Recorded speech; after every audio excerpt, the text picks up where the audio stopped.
अस्सलाम वालेकुम, मैं हूं फात शहबाज खान। सानिया गुल प्लाजा का मुकदमा 8 रोज बाद नामालूम अफराद के खिलाफ दर्ज। गफलत और लापरवाही से मुतल्लिका दफात शामिल, FIR सील कर दी गई। गुल प्लाजा की लाइट बुझा दी गई थी। आग लगने के वक्त कई गेट बंद थे, जिसके बायस सूरत हाल खराब हुई। FIR का मतन। आग कैसे लगी, प्लाजा की लाइट और दरवाजे क्यों बंद किए गए, इमारत के अंदर आग बुझाने के हालात कितने थे, मुकदमा इतनी ताखीर से क्यों दर्ज हुआ, अवाम जवाब के मुंतजिर। गुल प्लाजा की राख से सियासत के शोले बुलंद, सानेहा का जिम्मेदार कौन। MQM और पीपल्स पार्टी ने एक दूसरे को मुर्दे इल्जाम ठहरा दिया। MQM सरबराह का FIA, नैब और NDMA पर मुश्तमिल इंक्वायरी कमीशन बनाने का मुतालबा। शैला रजा कहती हैं सिविल वार हो सकती है, लेकिन कराची को विफाक के हवाले नहीं किया जा सकता। और ICC ने T20 वर्ल्ड कप में बांग्लादेश की जगह स्कॉटलैंड को शामिल कर लिया। मोहसिन नकवी ने फैसले को अफसोसनाक करार देते हुए कहा कि हमारी टीम जाने का फैसला हुकूमत करेगी। सानिया गुल प्लाजा के 8 रोज बाद सरकार की मदयत में आज मुकदमा दर्ज कर लिया गया और FIR के सेक्शन 322, 337 के तहत कराची के नबी बख्श थाने में दर्ज की गई ये दिफात गफलत और लापरवाही से मुतल्लिका हैं, जिसका मुजाहिरा गुल प्लाजा आतिशज़दगी के दौरान देखने में आया। FIR के मुताबिक गुल प्लाजा में हिफाजती इकदाम नहीं किए गए थे। प्लाजे की लाइट्स बुझा दी गई थी, जिसकी वजह से लोगों को मुश्किलात का सामना करना पड़ा। और इसके अलावा आग लगने के वक्त कई गेट बंद थे, जिसकी वजह से सूरत हाल खराब हुई। FIR के मुताबिक साने की अभी तहकीकाती रिपोर्ट नहीं आई, इसलिए नामालूम अफराद के खिलाफ ये FIR दर्ज की गई और किसी को अभी तक जिम्मेदार नहीं ठहराया गया। FIR काटने के बाद इसे सील कर दिया गया है। साने में जांबहक 71 अफराद में से 20 की शनाख्त कर ली गई है। सिंध हुकूमत की कायम करदा हेल्प डेस्क के मुताबिक अब तक 82 अफराद लापता हैं, जिनकी उम्रें 11 से 70 साल के दरमियान है। गुल प्लाजा की राख से सियासत के शोले बुलंद हो रहे हैं और ऐवानों के अंदर और बाहर पीपल्स पार्टी और MQM के रहनुमा एक दूसरे पर तवातर से इल्जाम लगा रहे हैं। आज कराची में प्रेस कॉन्फ्रेंस करते हुए MQM के सीनियर रहनुमा और शहर कायद के साबिक मेयर डॉक्टर फारूक सत्तार का कहना था कि उन्होंने वज़ीर आला मुराद अली शाह से चंद सवाल पूछे थे कि शहर में कितने फायर टेंडर्स हैं, इनमें से कितने खराब हैं, फायर स्टेशन कितने हैं। लेकिन वज़ीर आला अपने 18 साल दौर के सवालात का जवाब देने की बजाय लोगों को गुमराह कर रहे हैं। वक्त आ रहा है कि इनका एहतसाब किया जाए। इसी हवाले से बात करने के लिए निसार खोड़ो साहब हमारे साथ मौजूद हैं। जी, किसी तारुफ के मोहताज नहीं, पीपल्स पार्टी के बड़ी मौसर आवाज़, बड़ी बैलेंस आवाज़ और सदर भी हैं कराची के पीपल्स पार्टी के। सर बहुत शुक्रिया निसार भाई वक्त देने के लिए। फारूक सत्तार साहब ने तो आज बड़ा एक लंबी चौड़ा प्रेसर दिया और उन्होंने कहा कि एक तो 22 घंटे तक वज़ीर आला किधर थे, फिर वज़ीर आला के एहतसाब का वक्त आ गया, 23 घंटे तक मेयर नहीं आए वहाँ। तो उन्होंने कहा ये बातें हम पूछते हैं तो ये हमें बताते हैं कि इसकी लीज कब हुई, लीज कब खत्म हुई। तो आग बुझाना तो आप लोगों का काम था। फारूक सत्तार साहब ने बड़ा लंबा चौड़ा प्रेशर किया, शायद आपकी नजर से गुजरा हो। निसार भाई देखिए बेटा, बात सुनो। गुल सानिया, गुल प्लाजा सानिया हम सब के लिए अफसोसनाक खबर है। ये सीधी सी बात 1980 में था, जब ज़ियाउल का जमाना था। फिर उसके बाद हम नहीं रहे। मतलब जो मेयर के इंतखाबात हुए हैं वो पहले हाँ जमा इस्लामी के थे, हाँ फारूक सत्तार था।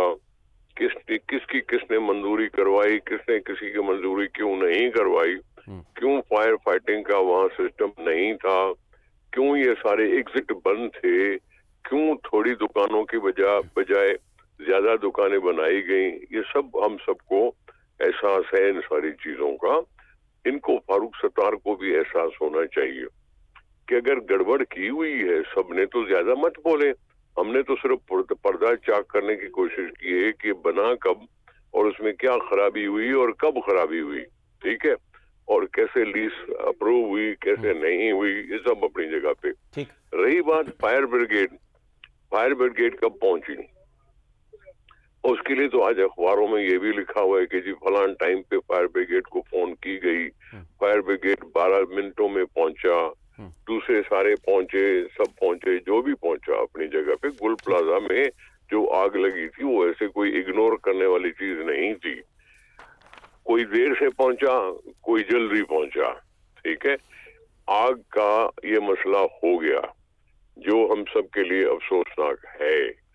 उसमें अब किसी का कोई पर्दा चाक कर रहा है तो दिल मिलाना नहीं चाहिए।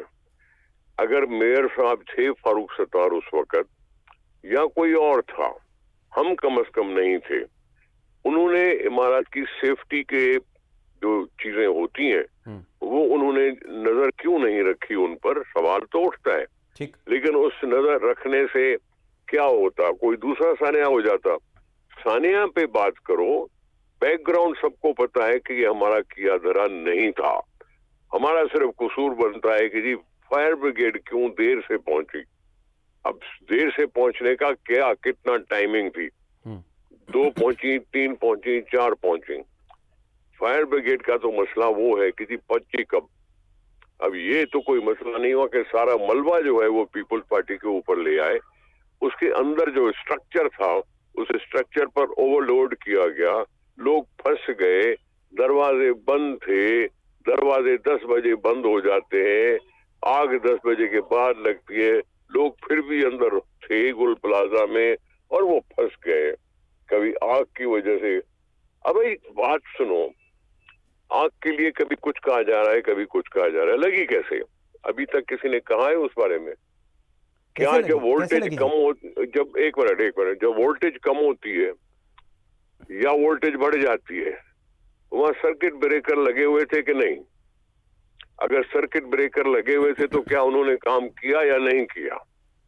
अगर शॉर्ट सर्किट का मसला है तो फिर सर्किट ब्रेकर पर जाती है नजर। भाई सर्किट ब्रेकर कहीं ये तो नहीं कि खराब किस्म की थी, क्वालिटी खराब थी, सर्किट ब्रेकर पाकिस्तानी बने हुए थे या बाहर के बने हुए थे।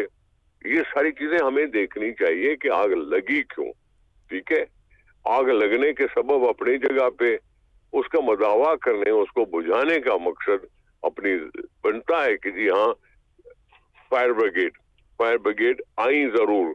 ये कोई नहीं है कि जी पानी नहीं था, ये कोई बातें की गई जी फायर ब्रिगेड को पानी नहीं था, ये गलत बातें हैं। वहां आए थे, वहां उन्होंने कोशिश की, इतनी जाने जाया हुई 70 के करीब, जिसका हमें अफसोस रहेगा। फारूक सत्तार साहब को कहो कि अपने टाइम के बातें जो है वो भी अगर सुन लें, दिल बड़ा करके सुन लें तो कोई बुरी बात नहीं है। अच्छा कोड़ू साहब, वो बेसिकली कह रहे हैं कि आपके शहर में कराची में 25 फायर स्टेशन हैं। वो कहते हैं इसमें किसने इजाफा करना था, 2008 से तो आप बड़ा जमान हैं, सीट पे भी हैं, फिर कराची के बिल्कुल मालिक कंसीडर होते हैं। तो फारूक सत्तार साहब यही तो कह रहे थे। सही बात तो सुनो जी प्लीज प्लीज। फारूक सत्तार वाले कराची के सब कुछ थे, कराची के सब कुछ था। जनरल मुशर्रफ उनकी जेब में पड़ा हुआ था।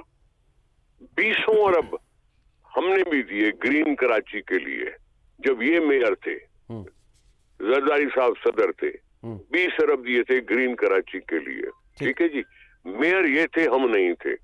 मेयर पहली दफा हम बने, लेकिन उससे पहले जमात इस्लामी के जो मेयर साहब थे, उसके बाद जो एमक्यूएम के मेयर थे, 1987 में कौन मेयर था, 1979 में कौन मेयर हुआ, ये सब वो बातें हैं जो सबके सामने मौजूद हैं। मैं नहीं था, हम नहीं थे। जो भी बना उस वक्त भी बिल्डिंग कंट्रोल अथॉरिटी के भी वो केबीसी होती थी ना, कराची बिल्डिंग कंट्रोल अथॉरिटी, वो हमारे हाथ में नहीं थी। हम अपोजिशन में थे।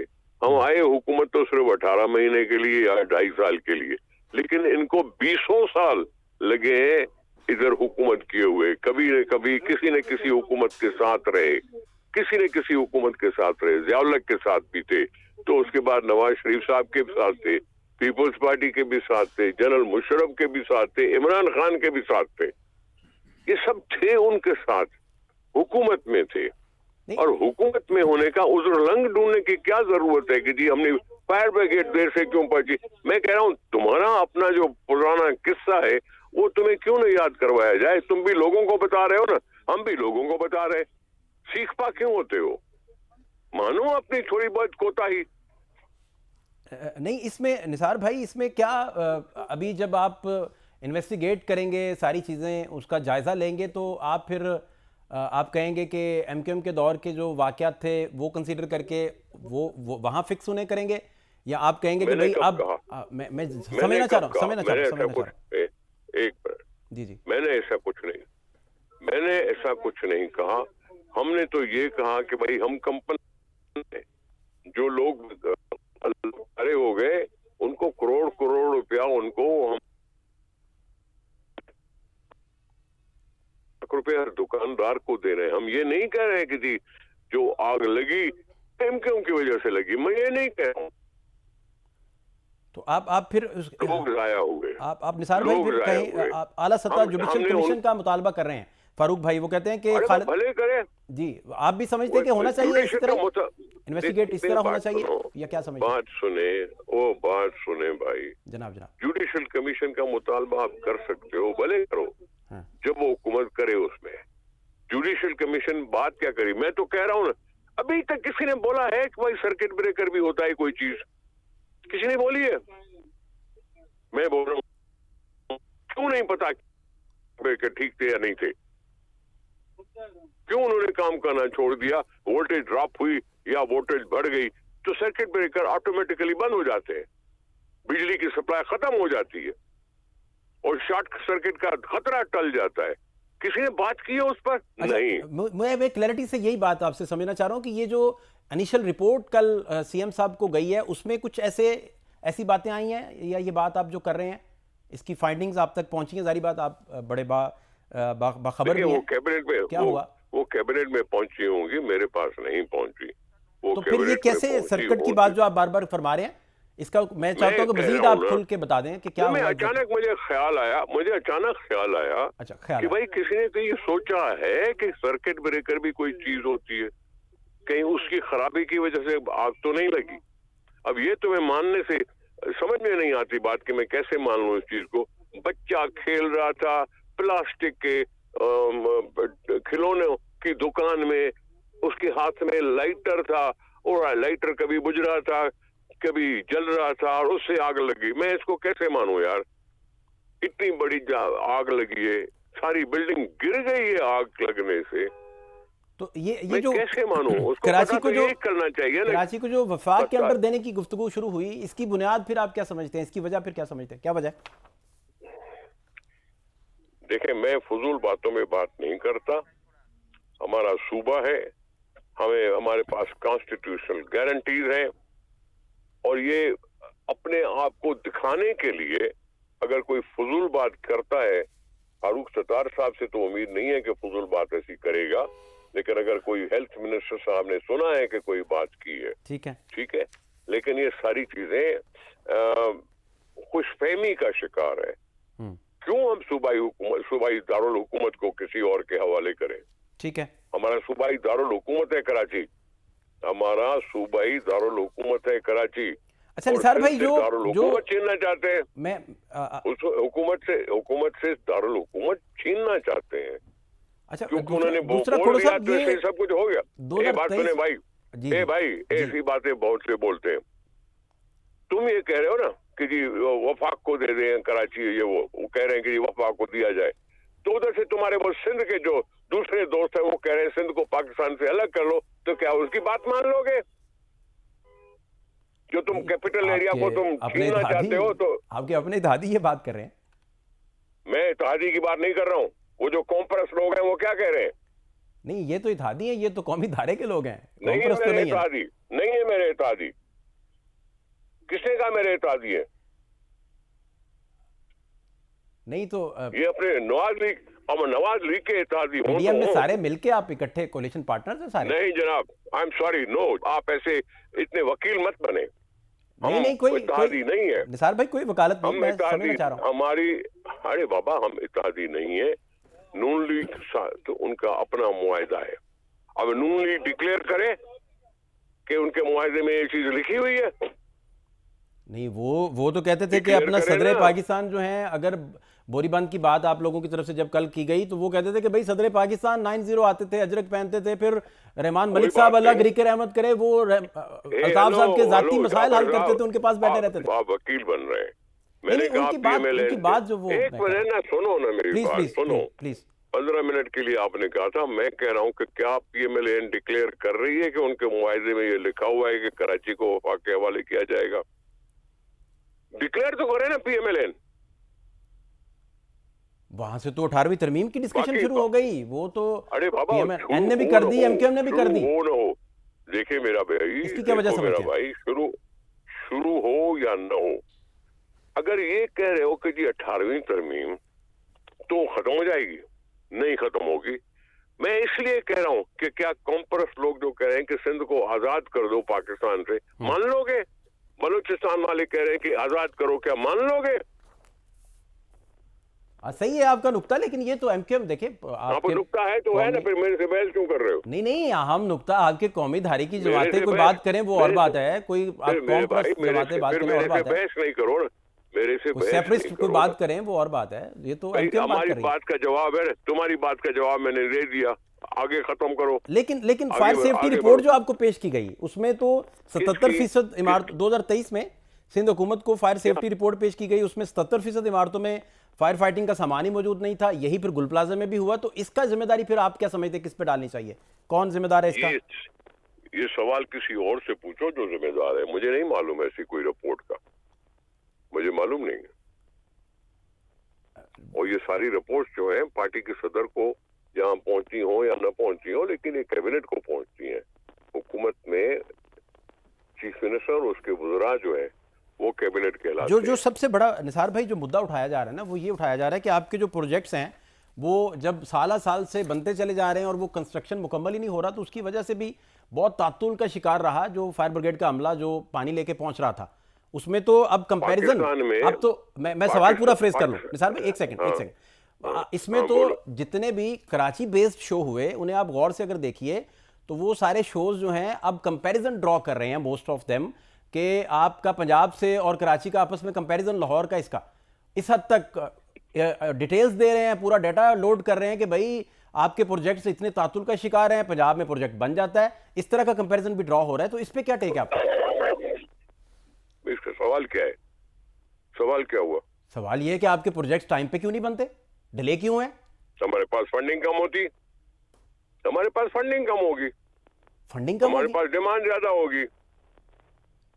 नहीं तो प्रोजेक्ट जब आप लॉन्च कर देते हैं तो फंडिंग, देखिए बात सुनो बेटा, इन सारी चीजों को देख के हमारा जितना बैकलॉग है, जितना थ्रो फॉरवर्ड है, इतना सोच सोच के सर खुजा खुजा के ये फैसला किया कि आइंदा जो भी प्रोजेक्ट हम देंगे हाँ, उसमें इतने प्रोजेक्ट दो कि वो हम 4 साल में मुकम्मल कर सकें। 4 साल में नए प्रोजेक्ट्स, पुरानों की तो बात अलग है जो अभी तक चले जा रहे हैं, खत्म ही नहीं हो पा रहे हैं। पिछले साल इन सारी चीजों को सोचकर हमने कोई नई स्कीम शुरू ही नहीं की कि चलो अल्लाह करे कुछ पुरानी जो स्कीमें चल रही हैं। मैं बात एक मिनट मेरी बात उन्हें सुन लें आप, ऐसे नहीं करो जी प्लीज, ऐसे नहीं। पूरी हाँ, बात करें। पिछले साल हमने कोई डेवलपमेंट की स्कीम नहीं ली नई, हाँ, ये सोचकर कि इससे फिर हम पुराना बैकलॉग खत्म करें तो फिर आगे बढ़े। समझे बात? हम तो ये सारी कोशिशें करते हैं, हम ये सारी कोशिशें कर रहे हैं। नहीं तो ये जो 10 साल पहले कराची में ये मैं स्पेसिफिकली इस पे आपका टेक भी चाहता हूं कि इसके डिले की क्या वजह है, जो बाकी आपकी जो पार्टीज हैं खासतौर पे एमक्यूएम भी अगर इसकी बात कर रही है। बाबा वो सीधी सी बात है, बस रैपिड ट्रांसपोर्ट जो है। निसार भाई मैं सवाल तो फ्रेज करने देना, सुनो तो सही ना यार, एक लाइन सिर्फ बोलने दे, एक लाइन सिर्फ एक लाइन मैं भी बोल रहा हूँ। बीआरटी जो रेड लाइन है मरीर हॉल्ट से नुमाइश तक, उसे यूनिवर्सिटी रोड के जरिए 27 किलोमीटर पर मुहित थी। ये 2017 में इस मंसूबे का ऐलान किया गया। 5 साल के बाद 2022 में मंसूबे की जो लागत थी वो 79 अरब बताई गई, फिर तखमीना 103 अरब और 24-25-26 तक डेडलाइन। अब मुझे बताइए इस पे आराम से, यू हैव टाइम प्लीज। मैंने आपसे जल्दी में रजामंदी दिखा दी तो इसका मतलब यही है कि आप 1 घंटा बात करें। नहीं घंटा बात नहीं करना, बस लास्ट 1-2 मिनट है सर खोड़ो साहब, 1-2 मिनट बस। आपसे फिर आवाज सुने, मैं कह रहा हूँ हमारे पास फंडिंग कम है और वफाक हमारी फंडिंग को और कम करना चाहता है, हमें जानबूझकर नुकसान पहुंचाना चाहता है वफाक। जब ये करता है कि एनएफसी में हम हिस्सा काटेंगे, एनएफसी से हिस्सा भी काट रहे हो और कह रहे हो कि जी जल्दी सब कुछ पूरा भी करो।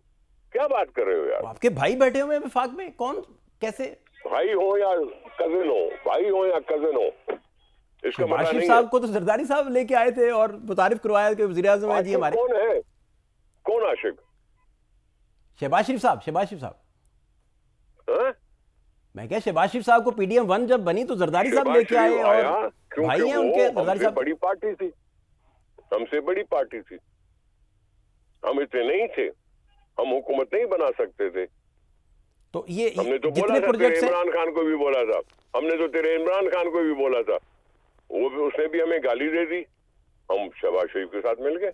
नहीं, 27 लोग निसार भाई जो आपके मेन होल हैं उनमें गिर चुके हैं ईडी की रिपोर्ट के मुताबिक, वो भी विफाक ने करना है। 27 बच्चे उसमें गटरों में गिर चुके हैं। यहाँ से छलांग मार के, यहाँ एक चीज से छलांग मार के दूसरी छलांग पे जा रहे हो। नहीं, मैं पूछना चाह रहा हूँ, पूरा मंजरनामा है ना, पूरा फिर इसके पीछे पूरा मंजरनामा है, मेरे पास मौजूद है, मैं सिंध में रहता हूँ, मंजरनामा मेरे पास मौजूद है, मेरे पास मौजूद है मंजरनामा, मैं जानता हूँ ये सब। 64,000 निसार भाई, 64,000 जो स्ट्रीट क्राइम्स के वाकयात हुए उसमें 70 अफराद की जाने गई, और पूरा एक डिटेल्ड है, पूरा एक मंजरनामा जो है वो आपके सामने है सारा। तो मैं क्या बोल रहा हूँ, मैं क्या बोल रहा हूँ, तरक्याती स्कीमें तेजी से इसलिए नहीं पूरी हो सकती कि फंडिंग कम होती है। अमन अमान का मसला जिन लोगों ने शुरू किया था, जो बोरीबंद लाशें भेजते थे, कल सीएम साहब ने फ्लोर ऑफ द हाउस क्यों नहीं बताया कि भाई फंडिंग नहीं आती विफाक से? सीएम आप बताते कि भाई विफाक है ना, सीधी सी बात है, वो सीधी सी बात है। आपको पता है कि हमें पंजाब से भी आधा मिलता है।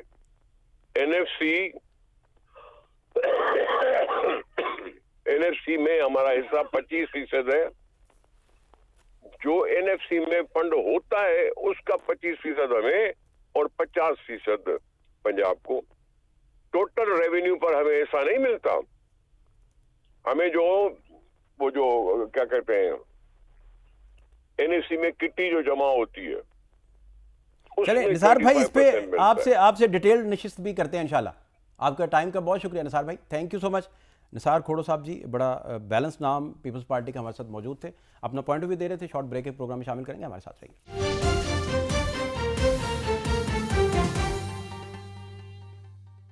ब्रेक के बाद खुश आमदीद। डॉक्टर फारूक सत्तार साहब इस वक्त एमकेएम के सीनियर रहनुमा भी हैं, साबिक मेयर भी हैं, किसी तारुफ के मोहताज नहीं। फारूक भाई बहुत शुक्रिया वक्त देने के लिए। डॉक्टर साहब, आज आपकी प्रेस टॉक भी थी, फिर कल सीएम साहब ने भी गुफ्तगू की, उस पर आपने आज रद्दअमल भी सारा दिया। तो सर एग्जैक्टली आपके नज़दीक क्या रिस्पॉन्सिबिलिटी फिक्स करने का मैकेनिज्म होना चाहिए?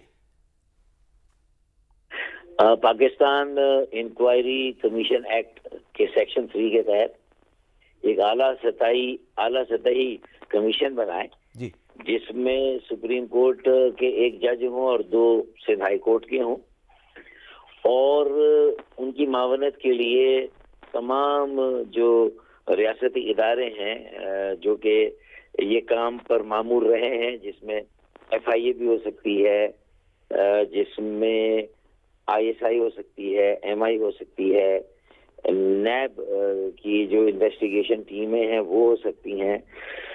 मैं इसलिए कह रहा हूँ कि देखें जी, अब हम सवाल कुछ पूछ रहे हैं, उसका जवाब कुछ आ रहा है ना। सवाल पूछा जा रहा है भाई वजीर आला भी और मेयर भी 24 घंटे बाद पहुंचे, तो ताखिर क्यों हुई, इसका जवाब दे दें। नंबर 2, इस बात का जवाब दें कि आग लगी उसकी वजह तो ये जुडिशियल कमीशन इंक्वायरी में तय होगी ना, लेकिन इसको बुझाने में इतना टाइम क्यों लगा। इसलिए सवाल बता था कि फाइटर तो जाने भी दे रहा है, लेकिन आपके पास फायर टेंडर है कितने, आपने कब नए खरीदे, जो आउट ऑफ ऑर्डर हैं वो कितने हैं, कब से वर्कशॉप में पड़े हुए। फिर जो गुरु मंदिर पे आपकी सारी जो फायर टेंडर गाड़ियां रुक गई थी इसलिए कि आपने वो जो सड़कें खोदी हुई आगे वहां से लेकर वहां तक, जितनी यूनिवर्सिटी रोड की, और इतनी दूर अगर हाइड्रेंट होगा वहां से आएगा, तो आपने एक जमाने में कुछ टैप होते थे, ऐसे पाइप होते थे जो निकले होते थे कमर्शियल एरियाज में, जो कि फायर ब्रिगेड का हमले हो सकते थे उसके ताले को, ताकि फायर ब्रिगेड को पानी मिले। आपके बाउजर इतने नहीं थे जो पानी ला सके। इन सारी चीजों का जवाब इसलिए मांगा है कि आइंदा आप ये तैयारी कर लें जो कमी बेशी है, ताकि आइंदा आपको इस सिक्की का, हजीमत का, शर्मिंदगी और निदामत का सामना ना करना पड़े।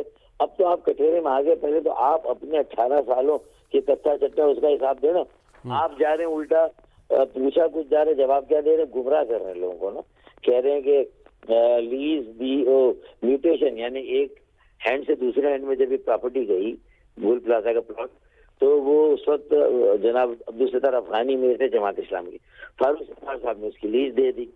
तीसरा, उसके जो एडिशनल फ्लोर है उसकी इजाजत नेमतुल्लाह ने दी, वो भी जमात इस्लाम। तो हम तीनों मेयर पर उस जमीन की हिस्ट्री को डाल के, जो कि कतई जायज है, म्यूटेशन होना जायज, लीज देना जायज कानूनी काम। एडिशनल फ्लोर भी रेगुलराइज अंडर लॉ ही हुए होंगे ना, जिसमें जो परमिसिबल लिमिट है। हाँ, अगर कोई वायलेशन है, कोई खिलाफ वर्जी है, कोई गैर कानूनी काम है, तो यार आप उसकी भी इंक्वायरी करा लो, आपको छूट दे रहे हैं हम, करा लेना। वो करने की बजाय अच्छा जो सवाल हो उसके जवाब दे, जो आपसे सवाल हुए उसके जवाब दें, वो जवाब देने की बजाय वो ये कर रहे हैं। ये है सारी असल बात। तो अब आप बताएं कि अब आप भी देखें ना, कल रात को 3 बजे तक वजीर आला की तकरीर चली, लोग भी बेचारे मिसलीड हुए कि यार फारूक भाई ने लीज क्यों दी। लीज एक नॉर्मल अमल है। 99 साल की लीज अंग्रेजों के जमाने में हुई, वो कोई 70 में खत्म हुई, कोई 80 में, कोई 90 में, और वो जिसके पास भी प्रॉपर्टी नेक्स्ट होती है उसको वो लीज दोबारा दी जाती है, रिन्यू होती है। इसमें कोई नया यानी ये लॉ है, कानून है, और उसकी एक नॉर्मल फीस होती है जो ली जाती है। अच्छा फारूक भाई एक और गाइड कीजिएगा फारूक भाई, एक बात और, जो पूरा उनका प्रेशर था basically floor of the house जो सीएम बात कर रहे थे उसको अगर डीकोड करें तो वो बेसिकली कह रहे थे कि इस बिल्डिंग का मास्टर प्लान जब तब्दील किया गया और इसमें 10,021 दुकानें बननी थी और 1200 दुकानें इजाफी बना दी गई, तो फिर एग्जिट और सारे रास्ते वो फिर ब्लॉकेज का शिकार हुए, तो फिर सानिया बन गया बड़ा। ये बेसिकली वो मुद्दा शायद ये था, इसका भी प्लीज। नहीं, अगर आप पीपल्स पार्टी के तर्जुमान हैं और आप इसको क्लियर कर रहे हैं उनकी बात को, तो अलग बात है। लेकिन अगर आप उनके तर्जुमान नहीं है तो फिर ये आपको उसूलन से नहीं देता कि आप ये वाली बात करें जो आपने भी मुझसे की ना। चले, सवाल पूछ लिया आपने, फिर भी मुझे बताएं कि लीज की क्या कंडीशन हमने चेंज की, रेजिडेंशियल कम कमर्शियल या कमर्शियल प्लॉट है वो, आप बताएं उसकी कोई कंडीशन हमने चेंज की, अगर की तो बताएं। अगर म्यूटेशन हुआ और तामीरात शुरू हो गई तो अफगानी साहब ने उन तामीरात को नहीं रोका, लेकिन बाद में जाके किसी स्टेज पे रेगुलराइज हो गई, जो केएमसी की फीस थी आ गई, लीज की फीस आ गई, और रेगुलराइज किया नहमतुल्लाह ने एडिशनल फ्लोर को, और वो भी परमिसिबल लिमिट में था, लॉ में था, ठीक है ना। ये 1200 दुकानें नहीं, जो ग्राउंड प्लस 2 या 3 जो भी है ना, वो सब परमिसिबल लिमिट। मैं डिफेंड नहीं कर रहा, ऐसा होगा जो नहमतुल्लाह साहब ने लॉ में, वरना वो भी गैर कानूनी काम नहीं करता, तो इतना यकीन है नहमतुल्लाह साहब मरूम। लेकिन हाँ, अगर कहीं इसके ओनर ने उन 3 फ्लोर पर भी एक दुकान के अंदर दूसरी दुकान बनाई, तीसरी बनाई, तो मेरे ख्याल में 18 साल से तो आप है ना, तो आप उन दुकानों को बनने से रोक ले रहे। 2003 की हिस्ट्री दी है, उसके आगे बता दे कि इतनी दुकानें आ सकती थी और इससे ज्यादा दुकानें हुई, ये बताते तो बात बनती कि हाँ यार ये बात सही है, ये किस दौर में हुआ, चले। लेकिन वो क्या कर रहे हैं कि सिर्फ हमारे नाम जिस जमाने में जोड़े जा सकते हैं इस फाइल के कागज के साथ, उन्होंने जोड़ के अपनी बल्ली उतारी। ये तरद्दुद, ये उस खौफ की अलामत है कि दाल में कुछ काला है, और ये कोई चीज छुपा रही है, किसी तरह भी अपने को सटा रहे। तनकीद बर्दाश्त करने की आदत नहीं रही, क्योंकि हमने भी कम वक्त ये हुआ है कि तकसीम होने के बाद, कमजोर होने के बाद थोड़ा हल्का हाथ ही रखा है इन पर ना, इनको आदत हो गई। हमने समझौते किए हैं सियासी जमहूरी इस्तेकाम के चक्कर में, तो वो ये समझे कि अब हम इसी तरह रहेंगे। ऐसा फारूक भाई समझौते आपने किए हैं, कल सारी की सारी उनका प्रेशर जो फ्लोर ऑफ द हाउस था वो आपके एंटी आपके नाम ले लेके कर रहे थे, मेरी तर्जुमानी का सवाल बीच में कहाँ से आपने डाल दिया। नहीं समझौते किए थे इस आने से पहले, जब भी हमने किए ना भाई, 26वीं तरमीम पे समझौता कर लिया। ये तो मोहतरमा बेनजीर भुट्टो शहीद और नवाज शरीफ साहब ने चार्टर ऑफ डेमोक्रेसी में डाला था ना, कॉन्स्टिट्यूशनल कोर्ट। हमने कहा फबिया चलो भाई तुम्हारे साथ चलते हैं, ठीक है, तुम ये चाहते हो अपनी माँ का ख्वाब पूरा करो, चलो। फिर दूसरा कोई किसी और का था कि भाई इस्तिस्ना देना है 27वीं तरमीम में, हमने कहा भाई सब कुछ लें, इस्तिस्ना ले, लेकिन 144 शहरों को हम पार करें। शहबाज शरीफ ने खुशखबरी सुना दी थी कि मैं ला रहा हूँ, अपना वादा पूरा कर रहा हूँ, और 140A की जो आपकी री इंटरप्रिटेशन अमेंडमेंट बिल है वो भी आएगा। तो बाद में कह रहे हैं यार पीपल्स पार्टी नहीं मान रही, अगली बार मैं वादा है लिया हूँ। अच्छा दूसरा फारूक भाई एक और मैं आपसे समझना चाह रहा हूँ, मैं एक बात और समझना चाह रहा हूँ। अच्छा तो ये जो स्पेस मैंने ली 4 दिन पहले मंगल को, जैसे कहना चाहिए कि 20 जनवरी, तो हमने कहा रोम चल रहा है, नीरू बंसी बजा रहा है भाई, आप बिल पास करें दुनिया भर के। वो कराची आपको पुकारा 78 सालों से, आपको वो चला रहा है, और आज वो पुकारा है तो आप कह रहे हैं कि दूसरे बिल पास करो। तो फिर आजम नजीर तारड़ को थोड़ा सा ख्याल आया, उन्होंने कहा तो बड़ी चपेटे पड़ेंगी मीडिया में। अच्छा दूसरा तो फारूक भाई एक बात और, थोड़ी देर पहले निसार खोड़ो साहब हमारे वो साथ थे पीपल्स पार्टी से, तो वो बता रहे थे कि ये जितने भी प्रोजेक्ट्स हमारे पास नहीं अभी तक बन पाए वो वफाक की वजह से हमें फंडिंग की कमी का सामना करना पड़ता है। ये उनकी बात कितनी दुरुस्त है, कितनी आप इसे इस पे भी एवेल्युएट कर दें इस बात को, ये ठीक बात कर रहे हैं? 25,000 अरब रुपए दिए हैं मरकज ने 7वें कौमी मालियाती कमीशन के बाद, 2008 के बाद से लगा लें 2025, 17 सालों में इन्हें 25,000 अरब मिले हैं।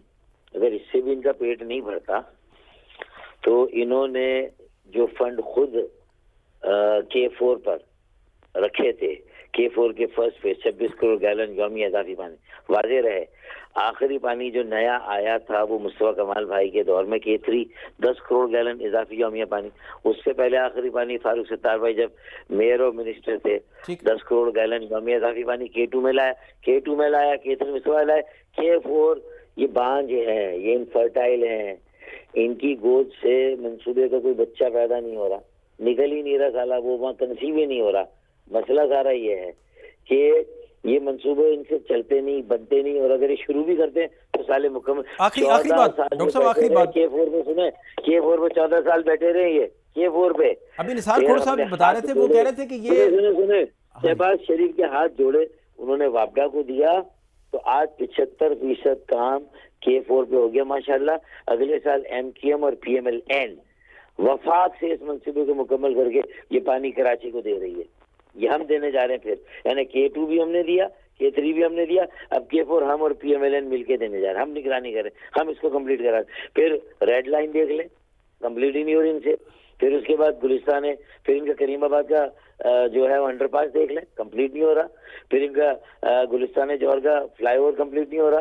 फिर इनका जो है वो गोरंगी और DHA का वो फ्लाईओवर कंप्लीट नहीं हो। इनसे फिर इन्होंने वो शाराय भुट्टो बनाई, वो टूट गई। फिर कैनाल बनाई, वो टूट गई बारिशों में। तो अब मुझे ये बताएं कि जब इतने पैसे नहीं थे सारे मंसूबे फिर आपने शुरू क्यों किए? एक मंसूबा बना लेते ना, बहाना है ये, इसलिए कि उन्हें पता कि एंकर हजरात बेचारे ये वेरीफाई करने फाइलों में तो नहीं घुसेंगे। अच्छा आखिरी बात फारूक भाई आखिरी बात, वो निसार खोड़ो साहब कह रहे थे कि ये बोरीबंद लाशों से सिलसिला शुरू हुआ, मुशर्रफ साहब इनकी जेब में थे, यहाँ से उन्होंने गुफ्तगू सारी शुरू की और उन्होंने कहा कि ये इनके दौर में इन्होंने उसके पार्किंग का गैर कानूनी तौर पर प्लाजा तामीर करवा दिया, वो सारा जो मास्टर प्लान था बिल्डिंग का वो सारा तबाह बर्बाद कर दिया। इस तरह के एलिगेशंस भी हैं MQM को लेकर, इस पे क्या आपका टेक है फारूक भाई?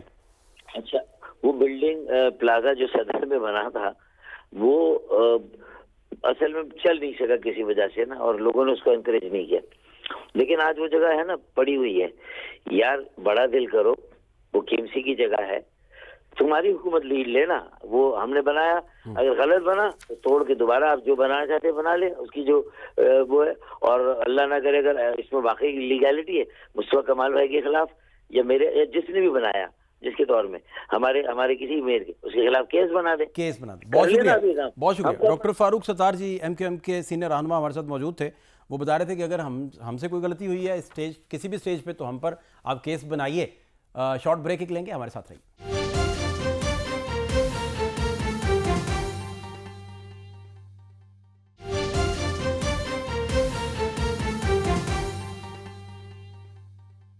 ब्रेक के बाद खुश आमदीद। ICC ने T20 वर्ल्ड कप में बांग्लादेश की जगह स्कॉटलैंड को शामिल कर लिया और मोहसिन नकवी साहब ने कहा है कि फैसला बहुत अफसोसनाक है और हमारी टीम जो है उसके जाने का फैसला जो है वो हुकूमत करेगी।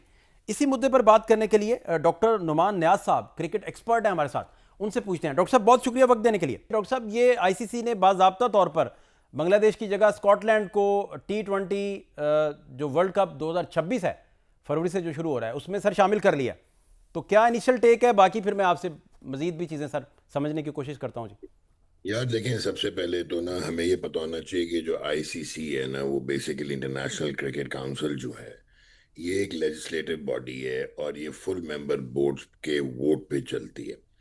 तो अगर तो आप रिप्रेजेंटेशन वोट देखें तो बांग्लादेश का भी वही स्टेटस है जो इंडिया का है या ऑस्ट्रेलिया का है या इंग्लैंड का है या पाकिस्तान का है।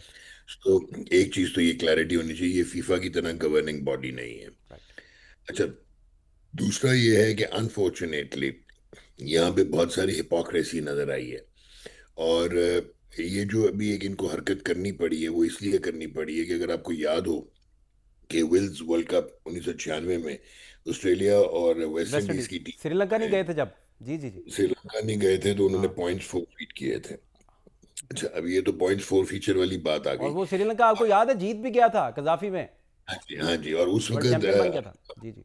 और हालात ये होते थे कि इंडिया सॉलिडारिटी में पाकिस्तान के साथ इन्होंने एक कंबाइंड टीम बना के श्रीलंका भेजी थी हाँ टू शो कि वो एक सेफ जगह है, हालांकि वहां पे सिविल वॉर हो रही थी। तो उसके बाद अगर आपको 2003 का वर्ल्ड कप याद हो तो उसमें इंग्लैंड जिम्बाब्वे नहीं गया था हरारे, हाँ सिक्योरिटी रीजंस पे। तो 0.4 फीट किया था। और न्यूजीलैंड कीनिया नहीं गया था, कीनिया भी को होस्ट था, नैरोबी। तो वो पॉइंट भी इन्होंने 4 फीट किया। फिर जिम्बाब्वे जो है वो 2009 का जो T20 वर्ल्ड कप था, वो इंग्लैंड वो तो जाना चाह रहे थे, बट उनके प्लेयर्स को वीज़ा नहीं मिले तो उन्होंने रिफ्यूज़ कर दिया था। तो फिर आईसीसी ने इवेंचुअली उनको जो है वो कंपनसेट किया था, उनकी पार्टिसिपेशन फ़ी दी थी।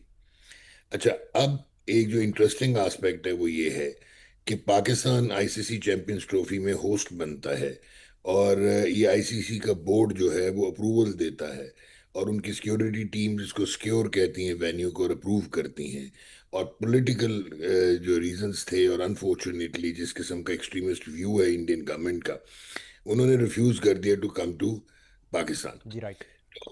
यही आईसीसी और यही आईसीसी बोर्ड ने उनके, हालांकि खुद क्लियरेंस दी हुई थी, फिर भी आपने उनको दुबई में, यूएई में खिलाया। ठीक। वो फिर पाकिस्तान ने भी कहा कि जी हम भी अब वो हाइब्रिड मॉडल पे जाएंगे और हम इंडिया भी नहीं जाएंगे। ठीक। तो पाकिस्तान पहली टीम बनी जिन्होंने कहा कि हम नहीं जाएंगे। इससे पहले ऑस्ट्रेलिया ने रिफ्यूज किया था to go to Bangladesh, that was in 2015, जहाँ पे अटैक्स हुए थे तब। चले, ये तो बात हो गई। अब यही बेसिस अगर हम देखें तो अभी एक इन्होंने फ्लिमजी सी स्टेटमेंट पहले दी कि जी सिक्योरिटी जो टीम्स हैं आईसीसी की, उन्होंने क्लियर किया इंडिया को, और उन्होंने कहा कि लाइट रिस्क है। बल्कि उन्होंने कंपैरिजन के लिए अगेन कहा कि जी पाकिस्तान का मॉडरेट रिस्क है, ऑस्ट्रेलिया वहां पे टूर कर रहा है। यार, रिस्क की बात नहीं है। बांग्लादेश के आपने एक प्लेयर को, मुस्तफिजुर रहमान को, जिस वक्त बीसीसीआई ने कह के गवर्नमेंट के प्रेशर में कोलकाता नाइट राइडर्स से जब हटवाया, हाँ जी। निकलवाया, जी कॉन्ट्रैक्ट जी। कैंसिल किया, दुरुस्त। तो अगर आप ये देखो कि वहां पे थ्रेटन किया गया ओपनली उनके पॉलिटिशियंस ने और ब्यूरोक्रेट्स ने, यहाँ तक कि शाहरुख खान जो को ओनर हैं केकेआर के, उनको भी थ्रेटन किया गया। ट्रू। क्योंकि वो मुस्लिम हैं। बाकी जो को ओनर हैं उनके बारे में किसी ने कोई तस्करा नहीं किया। तो बांग्लादेश का प्रिंसिपल स्टांस बिल्कुल ठीक था। एंड वो तो कुछ और भी नहीं मांग रहे थे आपका, वैसे ही वो दो कंट्रीज में हो रहा था, तो आप श्रीलंका में उनके आपने मैच शिफ्ट नहीं किए। अब जो जो बहुत कंसर्न की बात है जो आपने पूछा है, आईसीसी का बोर्ड 14-2 से उन्होंने उनकी अपील को रिजेक्ट किया है। जी। दिस मीन्स कि पाकिस्तान बांग्लादेश एक तरफ आइसोलेटेड खड़े हैं, और मेजॉरिटी जो है, बजाय कि क्रिकेट इस डिसीजन से पोलराइज होती, उन्होंने वीकर टीम को एक आइसोलेट कर दिया, लेकिन बांग्लादेश अपने प्रिंसिपल स्टैंड पे खड़ा रहा। अच्छा, अब उन्होंने dispute resolution committee of the ICC में अपील की है, लेकिन वो शायद उनकी अपील एंटरटेन भी नहीं होगी। एक तो माइकल बेलॉफ जो है, अब तो पहले क्यूसी होते थे, अब किंग्स कोर्ट हो गया केसी। तो वो ये वही हैं जिन्होंने पाकिस्तान का भी रद्द किया था वो 2018 में, जो पाकिस्तान ने कहा था कि जी इंडिया ने ब्रीच किया है वो एमओयू जो है 2014 का, तो उन्होंने कह दिया था ये बाइंडिंग नहीं है, लीगल बाइंडिंग। तो वहां पे वो सिर्फ कॉन्ट्रेक्चुअल ब्रीचेस देखे जाते हैं, शायद ये एंटरटेन भी ना हो। तो ठीक। This means to all intents and purpose Bangladesh is out of ICC world T20 2026। अब स्कॉटलैंड की जो अभी आप बात कर रहे थे, जिसने यूरोपियन क्वालिफायर्स में वो क्वालिफाई नहीं कर सकी थी, एसोसिएट मेंबर को आईसीसी रख रहा है, एक रिप्लेस कर रहा है फुल मेंबर हाँ से। परमानेंट को निकाल। ठीक। हाँ, तो ये तो एक तो आपने वैसे ही डाइवर्सिटी और बैलेंस जो है वो खत्म कर दिया, इक्विलिब्रियम। दूसरा, आपने एंटागनिज्म मजीद कर दिया, associate versus full member boards.